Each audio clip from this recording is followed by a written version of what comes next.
Wow. Yeah, Yeah, almost 30 years. Yeah, almost Can we 30 get you to say your name and count to 10, please? Ndume, 1, 2, 3, 4, 5. Jeannie, 1, 2, 3, 4, 5, 6, 7, 8. Benjamin Mathis, 1, 2, 3, 4, 5, 6, 7, 8. Thank you.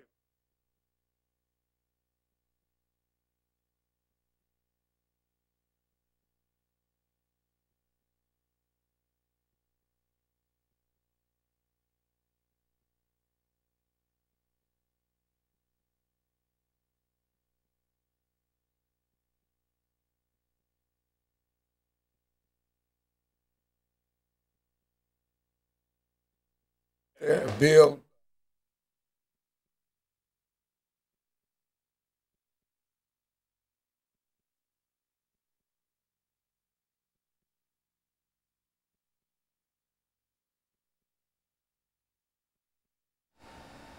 Thank you and welcome back to the show this morning. The topic is issues of the Tennessee prison system, and we have been joined by Mr. BMathis and Mr. Ndume. Ms. Alexander has been with us since the first segment of the show today. And let's pick up Mr. Mathis by having you to give us some information in reference to your situation. You talk about life after prison. Why don't you make a few statements in reference to your background and how you became involved with the prison system. And then Ms. Alexander will deal with some of the issues dealing with the prison system. And then Mr. Ndume will close us out for the day by giving us additional information. Okay, Dr. Haney, thank you. Thank you for having me. Yes, I was incarcerated for quite some time, 22 years, to be, as a matter of fact. But it wasn't no bed of roses while you were in the penitentiary, because I lost a lot of family members while I was in, and I lost my children, not to death in that effect, but my children were quite young when I was incarcerated. And but when I got out, I did get blessed enough with God to be reunited with my children after all those years, which was a blessing to me. And you know, life after prison has been real good to me. God's been good. He's blessed me to be with my family again, and I got my own place. You know, it's just certain things. And to me, it's left up to the individual. You know, if you want to do good, once you get out, you can do good. But if you want to take that bad trail again, that's on you. But as far as me, I keep myself around positive people all the time. Like Pastor Kevin Walker's one of them, and other ministers that I associate with quite a bit. And I'm just thankful to be around those kind of people, because it helps me. It helps me, and it helps me a lot to get where I am today.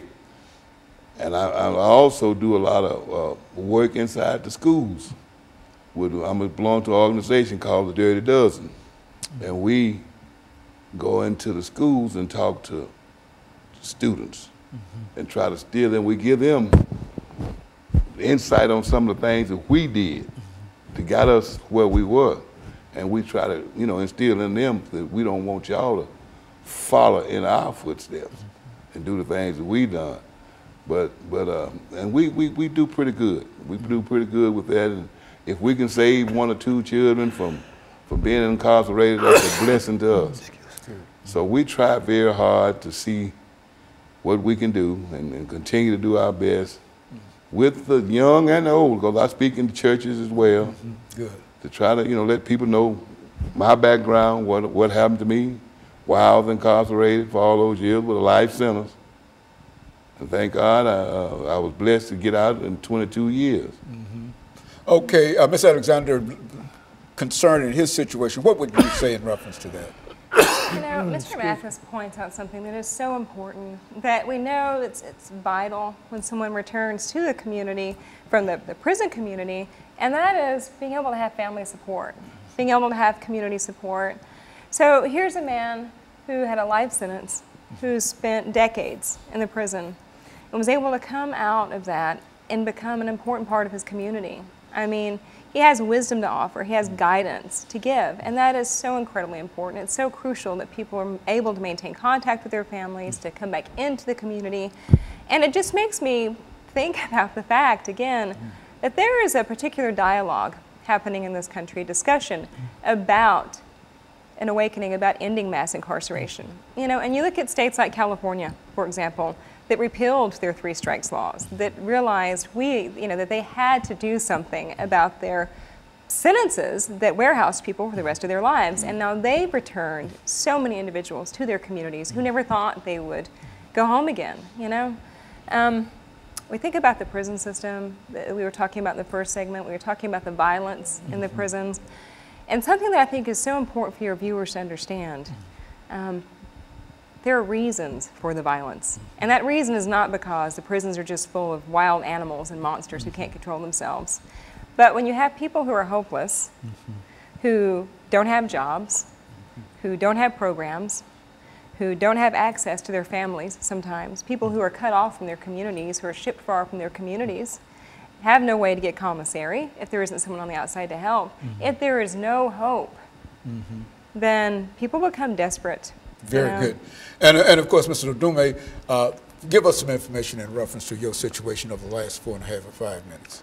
Right. Well, I would start out by saying that just trying to pick up on what Jenny was saying. Well, first off, I spent nearly 3 decades in prison, and what I've seen over the years, particularly since this new commissioner came in and the governor, they came in and just turned everything upside down in terms of, I think everybody understands prison is prison, and people are sent there for punishment and that stuff there, but I don't think that that's no reason that people, begin to, dehumanize people in such a way that, because most people sitting in prison coming home, and Pastor Walker kind of said it earlier about the way that you treat people. I mean, if you treat somebody less than human, and for years upon years, and send them out into society, you're sending out a ticking time bomb. I think that a lot of the stuff that's going on in the prison that then created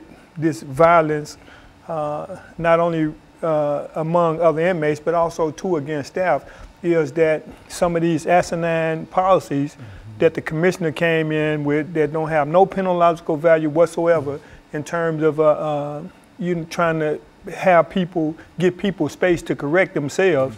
It's like Ben said, certainly we have personal choice in that stuff there, but the reality is that I think that we also too have to realize and understand that we're dealing with a system, industry first off, and I want to say this to the people that's out there watching, particularly the ones sitting in prison.